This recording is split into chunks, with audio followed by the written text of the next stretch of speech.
Ici, la voix de l'Amérique. Bonsoir, bienvenue dans Le Monde aujourd'hui. Jacques Aristide à Washington, à la une de l'actualité ce soir. Fin de campagne pour les législatives en Afrique du Sud, un scrutin test pour l'ANC de Nelson Mandela, un parti en perte de vitesse et divisé sur fond de marasme économique.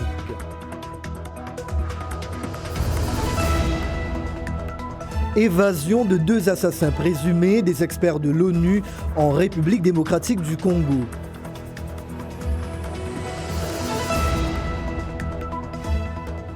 Gros plan sur les sanctions économiques américaines à l'heure où Pékin et Washington reprennent leurs difficiles négociations commerciales.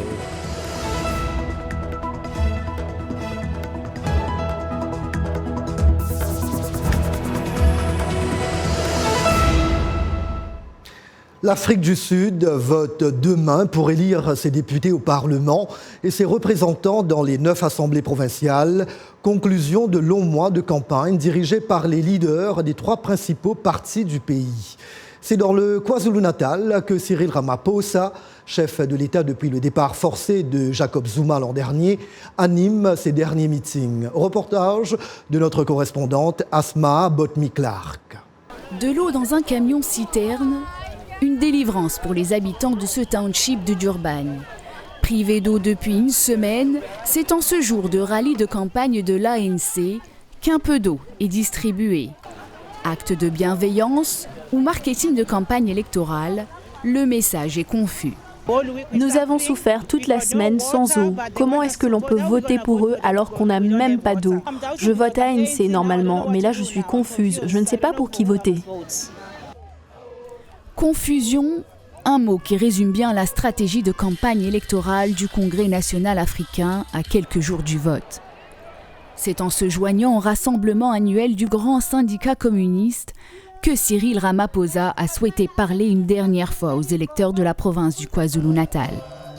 Autrefois fief de l'ANC, la province zoulou est de plus en plus contestée par l'opposition et pour cause, scandale de corruption, division et démission forcée de Jacob Zuma ont affaibli le parti de Mandela.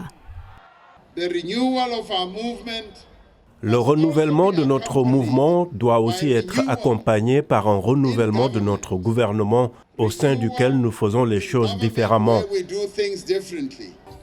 En unissant ses forces aux partis et syndicats communistes, l'ANC entend rallier les indécis pour le vote du 8 mai. Mais ce n'est pas sans contrepartie. Ce n'est pas un cadeau que nous faisons à l'ANC. Nous savons exactement ce que nous voulons en tant que travailleurs de ce pays. Nous savons que nous demandons cela à l'ANC car c'est la seule organisation à même d'en faire une réalité. 25 ans après l'élection de Nelson Mandela, une nouvelle ère politique semble s'annoncer pour l'Afrique du Sud. Et sauf grande surprise, Cyril Ramaphosa devrait rester à la tête du pays. Asma Botmi-Clark, que nous retrouvons maintenant en direct de Durban. Elle nous rejoint via Skype. Bonsoir et bienvenue. Bonsoir Jacques. D'emblée, décrivez-nous l'ambiance qui prévaut dans le pays à la veille de cet important rendez-vous électoral. Oui Jacques, alors on peut dire que l'ambiance est plutôt sereine à la veille de ces élections.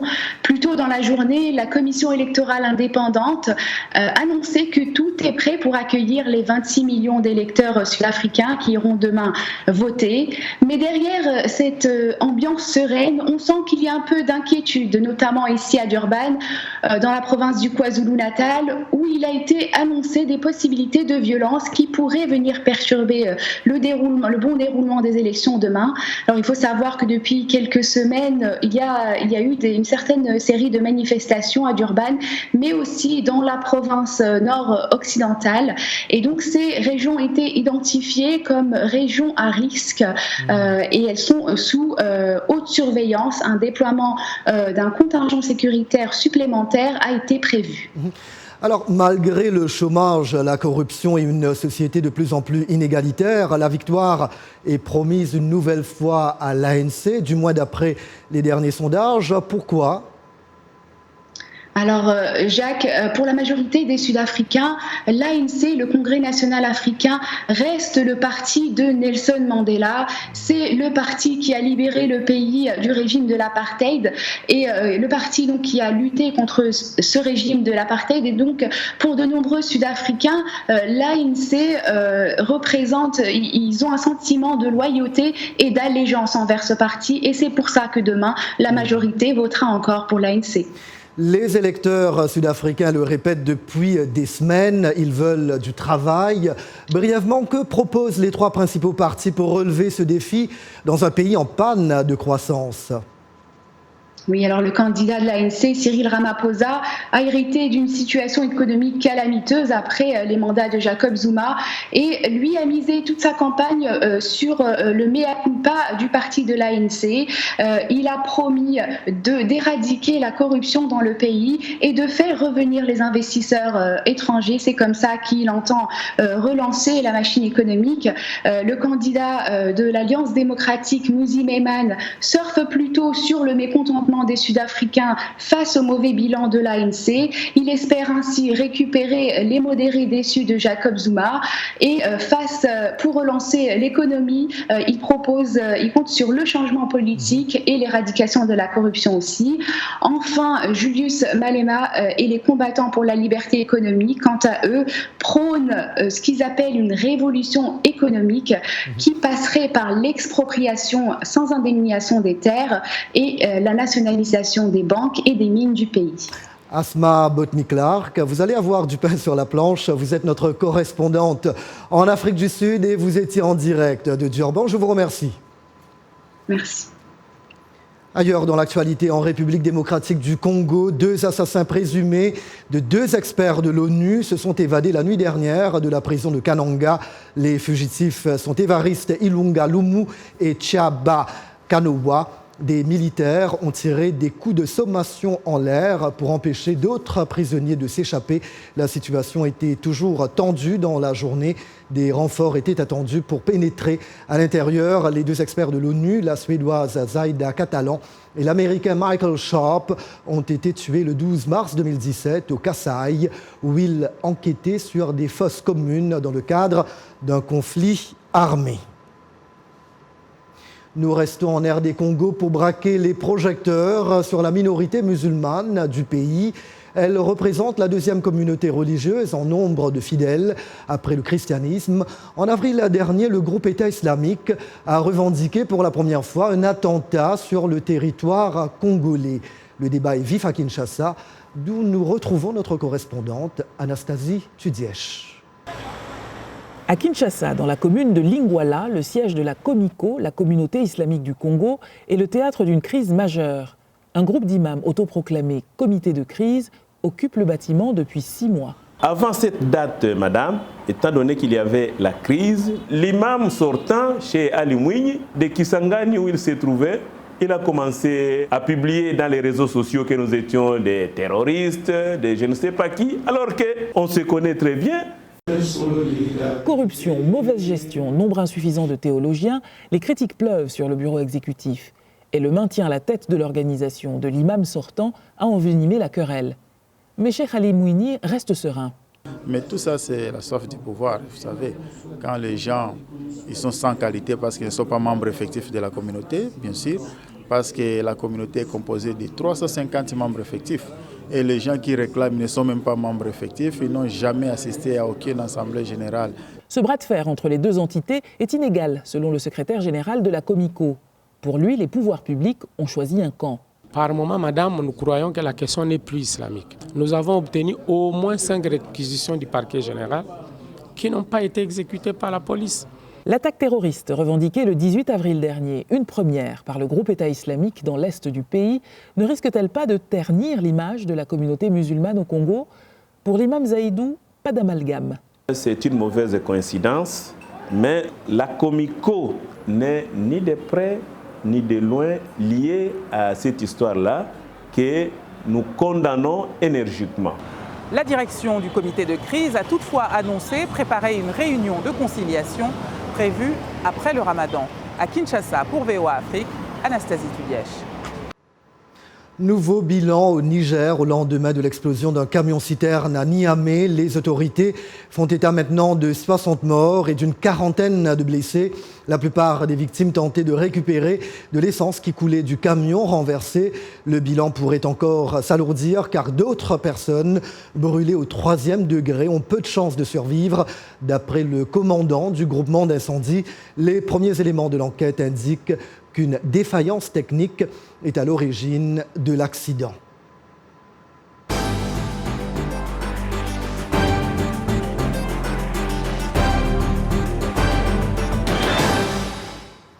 Le président américain compte de plus en plus sur les sanctions économiques pour atteindre ses objectifs en matière de politique étrangère, même si Donald Trump n'exclut jamais a priori le recours à la force. Les sanctions, toutefois, n'ont jusque-là pas produit les effets escomptés dans 3 pays ciblés par Washington. Un reportage de Brian Padden avec le récit d'Abdourahmane Dia. Au Venezuela, les manifestants ont été galvanisés par le soutien international dont ils bénéficient dans leurs efforts pour faire partir Nicolás Maduro. Dans ce cadre, les États-Unis ont imposé des sanctions visant le pétrole vénézuélien tout en reconnaissant l'opposant Juan Guaidó comme président par intérim. Mais Nicolás Maduro continue d'être aux commandes. En dehors d'une intervention militaire, les options de Washington sont limitées, disent certains analystes. Parce que le coût est limité pour nous, les avantages le sont aussi. Nous aurions pu prendre plus de risques pour achever, plus si, par exemple, nous avions envahi ces pays, changé leur gouvernement pour les forcer à adopter les politiques que nous voulons. La semaine dernière, le président Trump a menacé Cuba d'un embargo économique pour son soutien présumé au régime de Maduro avec 20 000 hommes sur le terrain. Déjà, Washington avait annoncé que les compagnies européennes et canadiennes investissant à Cuba pouvaient faire l'objet de poursuites judiciaires aux États-Unis. Il suit la thèse articulée au Congrès dans les années 90, selon laquelle les autres pays doivent faire un choix. Soit ils font des affaires avec nous, soit ils le font avec l'Iran, Cuba ou la Corée du Nord. Concernant l'Iran, l'administration Trump a déjà mis en garde certains pays alliés comme la Corée du Sud et le Japon s'ils continuent d'acheter du pétrole iranien. Les sanctions sur l'Iran ont tout de même forcé les alliés des États-Unis à mettre la pression sur Téhéran pour un arrêt de son programme nucléaire et son soutien à des groupes terroristes au Moyen-Orient. Ils ont poussé les pays européens à se désengager de l'économie iranienne, même si leur gouvernement s'y oppose. Ils n'ont pas pris de mesures fortes pour confronter les États-Unis à ce niveau. Les sanctions contre la Corée du Nord ont en partie poussé Pyongyang à suspendre son programme balistique et ses essais nucléaires. Mais les discussions sont au point mort. Même si les sanctions peuvent avoir un coût, certains analystes sont sceptiques quant à ses résultats sur le long terme, car les pays ciblés trouvent souvent les moyens de les contourner. Et c'est reparti pour un tour. Chinois et Américains vont reprendre leurs négociations commerciales cette semaine à Washington, en dépit des nouveaux droits de douane qui doivent frapper dès ce vendredi des produits chinois aux États-Unis. Le négociateur de Pékin, Liu He, se rendra jeudi et vendredi dans la capitale américaine. La nouvelle a immédiatement soulagé les places boursières chinoises, durement pénalisées hier par l'annonce des nouvelles sanctions américaines. Pour des observateurs, l'issue des prochains pourparlers aura un impact sur la croissance mondiale.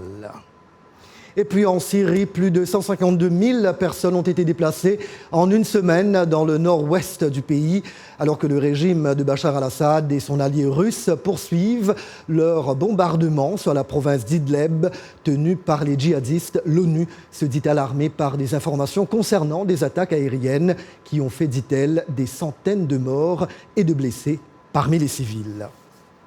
Vous regardez Le Monde aujourd'hui.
Le Monde aujourd'hui sur VOA Afrique, au sommaire de la seconde partie de votre journal. Dans son rapport 2019, la Commission américaine sur la liberté religieuse dans le monde affirme que la Chine est de plus en plus hostile à la religion.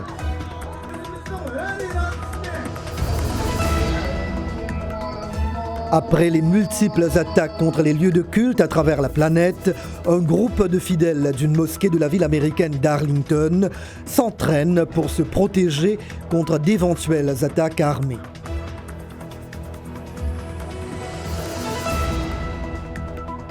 Talonnettes amovibles et modèles quasi sur mesure, découvrez la chaussure pour les sportifs blessés. La nouvelle venue part à l'assaut du marché des crampons de foot et du running.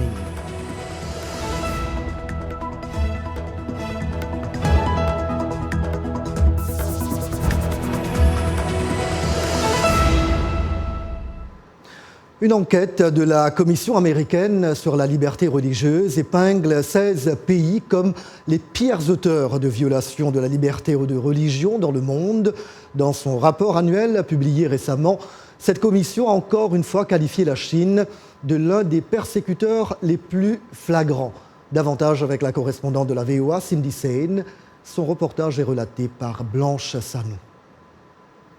Le cas de la Chine reste préoccupant en matière de violation des droits religieux, selon les responsables de la Commission. Entre les détentions et la torture de musulmans ouïghours, ce pays demeure dans une catégorie à part. C'est aussi contre les bouddhistes tibétains, contre le Falun Gong, contre les églises de maison et maintenant même contre des églises autorisées. Il y a une raison à tout cela. À chaque fois que le gouvernement chinois s'aperçoit qu'un de ses citoyens pourrait ressentir une loyauté envers quelque chose d'autre que le gouvernement communiste chinois, il se sent menacé. Donc il fait tout pour arrêter ça. Les membres de la Commission américaine ont repéré les responsables chinois derrière ces graves violations de la liberté de religion. Reste à les dénoncer et faire pression sur leurs dirigeants afin qu'ils libèrent immédiatement les Ouïghours et les autres musulmans. Le Nigeria également fait partie des pays où la liberté religieuse s'est détériorée depuis 2018. Je pense que le Nigeria figure sur une liste pour un certain nombre de raisons différentes, y compris la manière dont il a toléré le type de violence d'acteurs non étatiques. Plusieurs des commissaires ont souligné que de plus en plus de lieux de culte à travers le monde se retrouvent la cible d'attaques terroristes meurtrières. Nous avons assisté à la terrible tragédie survenue récemment en Californie et à une autre attaque contre une synagogue. Nous assistons à des attaques contre les musulmans, la population musulmane aux États-Unis et dans le monde.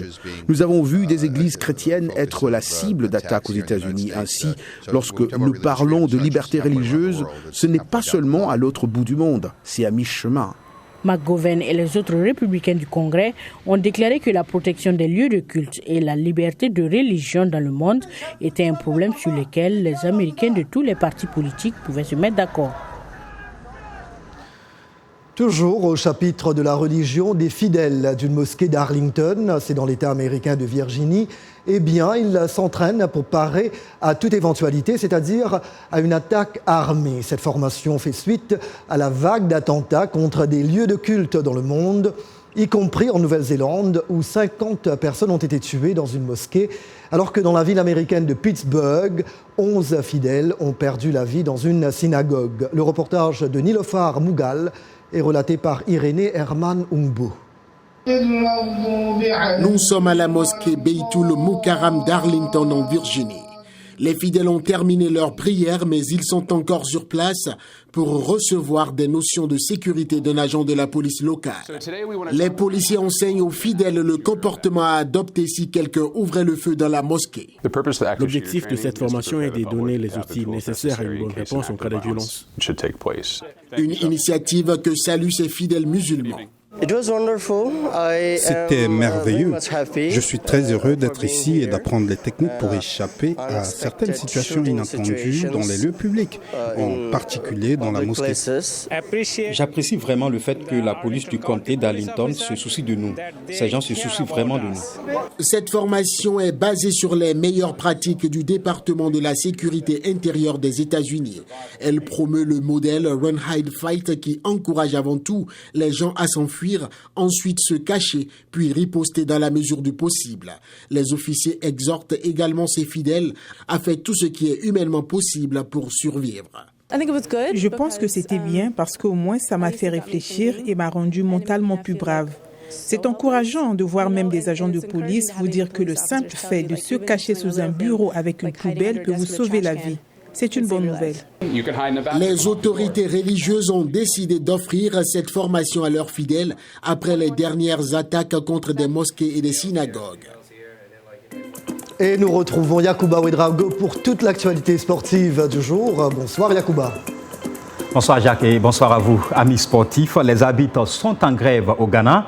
Ils ont décidé de boycotter à partir d'aujourd'hui les compétitions organisées par le comité de normalisation du football. Dans une correspondance adressée hier à cette instance, l'association des arbitres exige le paiement d'arriérés d'émoluments de la phase aller du championnat avant la reprise de la phase retour prévue pour cette semaine. Depuis un an, le football ghanéen est dans la tourmente avec la dénonciation d'un système de corruption en son sein qui a entraîné la démission du président de la fédération Kwesi Nyantakyi et la dissolution du bureau fédéral par la FIFA.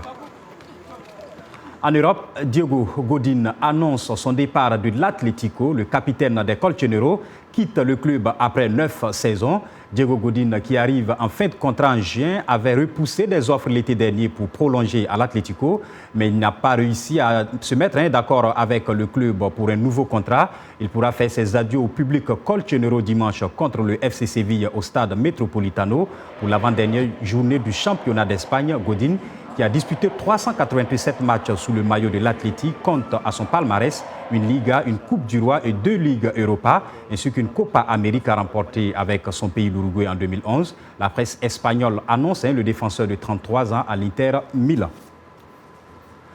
En athlétisme, le Kenya fera 100 ses meilleurs marathoniens aux mondiaux de Doha du 27 septembre au 6 octobre prochain. Incontestable maître de la discipline, 11 victoires en 12 marathons. Le détenteur du record du monde, Eliud Kipchoge, a déjà indiqué qu'il ne participerait pas aux mondiaux. Il prépare à la place une nouvelle tentative pour courir les 42 km en moins de 2 heures. L'équipe masculine sera menée par le champion du monde en titre, Geoffrey Kirui, et le double vainqueur du marathon de Paris, Paul Loyangata. Une sélection qui laisse donc sur le carreau les 5 meilleurs Kenyans du classement mondial de la discipline. Même constat chez les femmes, avec les absences de la récente vainqueur du marathon de Londres, Brigitte Kosgei, et de Viviane Cheruiyot, numéro 4 mondial. Nous revenons au football et direction la France pour finir. Moins de soucis désormais pour les sportifs blessés, avec une chaussure de sport présentée comme révolutionnaire grâce à une talonnette amovible. Une start-up marseillaise veut éviter aux sportifs des pépins physiques gênants. Cette nouvelle marque de chaussures appelée Wedge se lance désormais à l'assaut du marché des crampons de foot et du running. Suivez. Équipées de capteurs, ces chaussures exécutent tous les gestes du football enregistrés afin de calibrer exactement la pointure qui convient le mieux aux sportifs. Il s'agit en fait de déterminer son wedge.